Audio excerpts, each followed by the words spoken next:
সন্তানদের নিয়ে প্রায়শই একটা কথা শোনা যায় যে সন্তানদের জন্য অনেক কিছু করেছি, আমার নিজের জন্য কি করেছি। এ সকল চিন্তা যেসব মায়েদের মধ্যে আছে তাদের ভুল ধারণা আজকে একটু ভাঙাবো। একটু চিন্তা করে দেখেন, আপনি শুধু একজন মাই নন, একজন নির্মাতা, ভবিষ্যৎ নির্মাতা।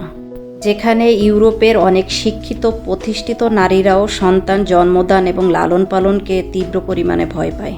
এটার পেছনে কারণ তারা জানে যে সন্তান লালন পালন এবং বড় করার দায়িত্বটা কতটা কষ্টের। আর আমরা বাঙালি মায়েরা সেই দুর্ধর্ষ চ্যালেঞ্জের কাজটা একাই নিজের হাতে তুলে নিয়েছি। মায়েদের এই নিঃস্বার্থ আত্মত্যাগ কখনো বিফলে যায় না।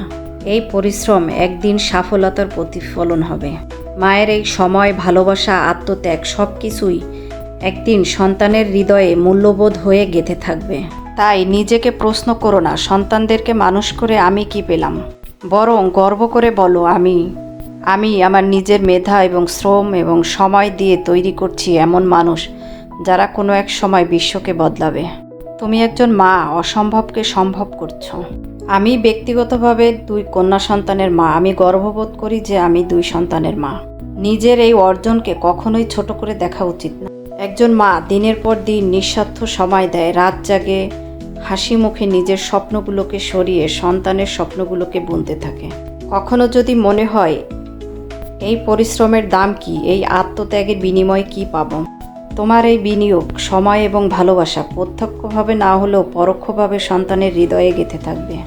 একজন মায়ের শেখানো প্রতিটি শব্দ, প্রতিটি ভালো অভ্যাস, প্রত্যেকটি নৈতিক বোধ আপনার সন্তানকে আত্মবিশ্বাসী মানুষ হতে শেখায়। সেটাই বা কম কিসে।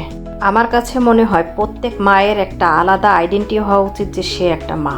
কর্মজীবী মহিলা যেমন তার একটা আইডেন্টি থাকে, সে যে কর্মে থাকে, কিন্তু যে মা হোমমেকার অথবা সন্তানদেরকে মানুষ করছে সে সবসময় হীনমন্যতায় থাকে, কারণ তার আলাদা কোনো আইডেন্টি থাকে না।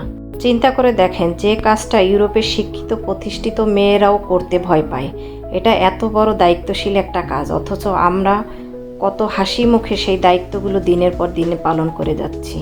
যেসব মায়েরা শুধু হোমমেকার সন্তানদের মানুষ করছেন, আজ থেকে তারা চিন্তা করবেন যে আপনি একজন মা, আপনার সময়, মেধা এবং আপনার সব কিছু আপনি বিনিয়োগ করছেন, আপনার সন্তানকে প্রতিষ্ঠিত করছেন। একজন মায়ের এর থেকে বেশি বড় ভালো পরিচয় আর দরকারই হয় না যে সে একজন মা। আমার ভিডিওটা যারা দেখছেন তাদের দীর্ঘায়ু এবং সুস্থতা কামনা করছি। আল্লাহ হাফেজ।